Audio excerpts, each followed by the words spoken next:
President at the Center for the Study of Partisanship and Ideology and writer Richard Hanania examines the motives behind American foreign policy decisions of the last half-century in his new book, Public Choice Theory and the Illusion of Grand Strategy: How Generals, Manufacturers, and Foreign Governments Shape American Foreign Policy.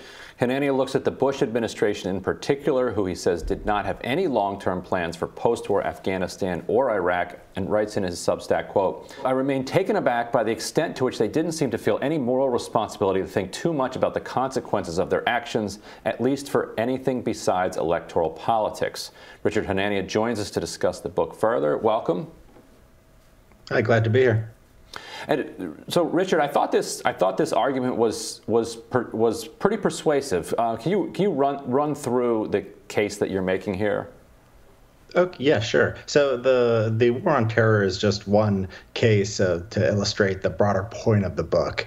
And the broader point of the book is basically, there really is no grand strategy. They're basically improvising as they go along. They're improvising. It's based on some combination of politics and what special interests want and ideology and sort of what's in short-term political interest, right? And so the war on terror, I think, is the clearest example of that. And I think that it's so clear because the government, basically the administration at the time, gave it more thought than the politicians usually give to any foreign policy issue. So if there's no strategy here, if they're just sort of making it up as they go along in the war on terror, what do you think they're doing on Cuba or Venezuela or China, right? Something that's not the biggest issue in the country, which Iraq was, and which to a lesser extent Afghanistan has been at certain points.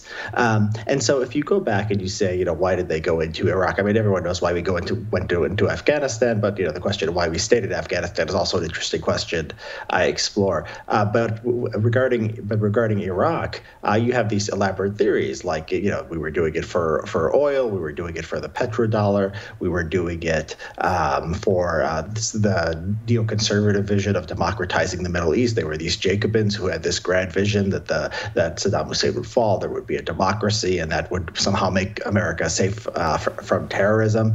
And it doesn't appear that really any of that was going on. I mean, it was Georgia. We know this because about 1 month after Saddam was overthrown, Bush still hadn't decided what to do with Iraq. I mean, he just had never thought about it. And this is basically the consensus of everyone who was involved. I mean, you don't always listen to what politicians say in their memoirs, but when they're making themselves look bad and incompetent, I mean, you might listen to it. They don't say, we had this plan and it didn't work out. Basically, Bush just decided to go into Iraq. I think it was probably had something to do with the fact that he thought it would be good politics to keep the war on terror going, plus some basic vague understanding that Saddam Hussein was a bad guy. Iraq was put on the agenda by people within the administration, and basically everything was working out like the U.S. was going to leave after about a month, handed over to Ahmed Shalabi and the INC, the Iraqi exiles, and then just about a month after the invasion, Bush just decides to change his mind, and they're going to start to build democracy in Iraq.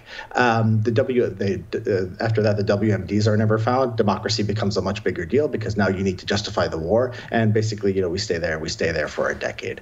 How we stay in Afghanistan, the exact same thing. We go in there obviously because of bin Laden, because of 9/11, and then everyone basically says, oh, then we started thinking about Iraq. They just basically forgot about the U.S. troops there until the Taliban reconstituted, and then it became women's rights. It became China. It became not losing face and being able to stand for Taiwan. Just anything that they could get basically to justify continuing the current policy. And so there's a status quo bias where go ahead. And what I find interesting, it's not that like the political figure in charge of making these decisions, it's not just that this person has some disastrously bad and wrong view, right? They are listening to credible expert type people within the State Department, our intelligence services telling them, yes, this is what we should do, and like those people all end up being wrong as well.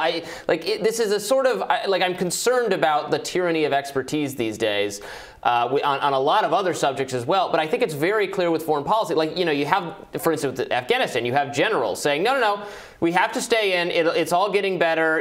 Do we just have a short more time with this? Telling that to Bush, to Obama, to Trump, with Obama and Trump both very much going against their actual instincts to get out, but being sold on the fiction that we should stay. And the only reason we end up actually getting out of the Afghanistan project is that Biden was around the last time they tried this and he wasn't falling for it. But it's not, so it's like this can't just be put on political figures who were like refused to listen to good advice, right? They were getting what they thought was good advice from people who otherwise seemed smart, but who were morons.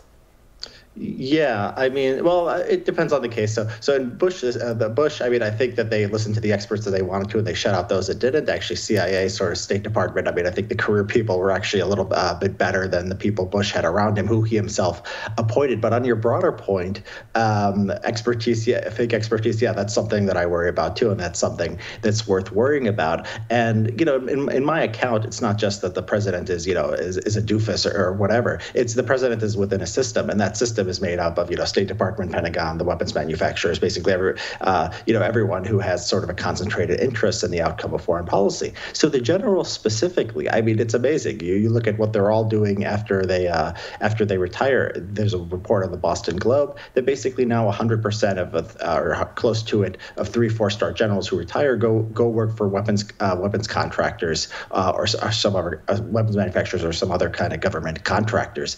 So these are people basically, they're, what does the military select for? The military selects for people who believe in expensive American role abroad. There's every incentive for them to do so. There's incentives while they're in government to have sort of, the prestige, to have the funding. And then when they're retired, they get to become celebrities and go on MSNBC and become corporate consultants and be on every board. It exists also to a large extent in the private sector too. I mean, you look at the people who planned the Iraq war, who pulled it off. A lot of them went to think tanks. I mean, Paul Wolfowitz, one of the people most responsible, went to the World Bank.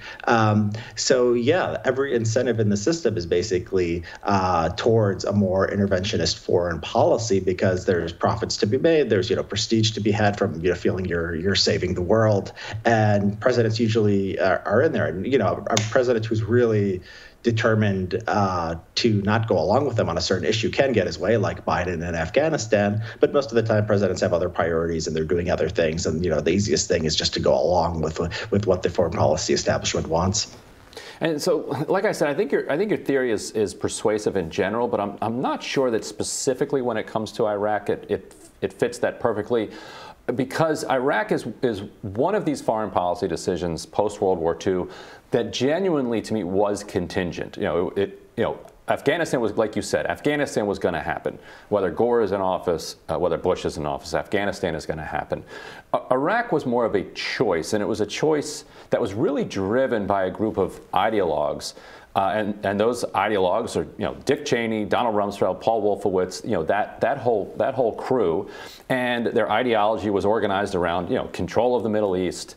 Obviously, the Middle East is important because of the resource that the Middle East has. You control that. You control the petrodollar. You can, the U.S. post-Soviet Union then has the ability to kind of expand its power globally and set itself as the hegemon and reject, what other foreign policy experts and diplomats have been pushing for, which was some type of negotiated multilateral, multipolarity world where you have, Russia as a rising power, Europe as a power, China as a power, and we negotiate our way forward in this kind of end of history period. Whereas the Cheneys were saying, no, we are going to run this show, and the way we're going to run it is by going into Iraq and asserting our military control there.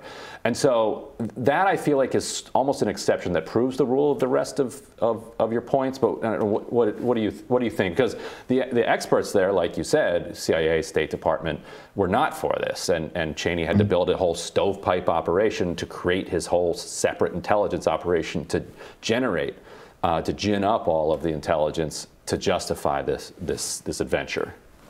Yeah, I agree with you completely that this was the Iraq War was contingent. If Gore wins the election in 2000, we don't go into Iraq. And it's true that there were certain people in the U.S. government who had an ideology, who had ideas about American domination. But it's very interesting that George W. Bush was not one of them. I mean, George W. Bush still had no idea what to do with Iraq. Like I said, a month after the invasion. Well, and the George W. Bush who ran on the campaign trail was the one who who gave speeches about having this humble foreign policy, was the one who had won. We would also not gone into Iraq, but some split personality George Bush won.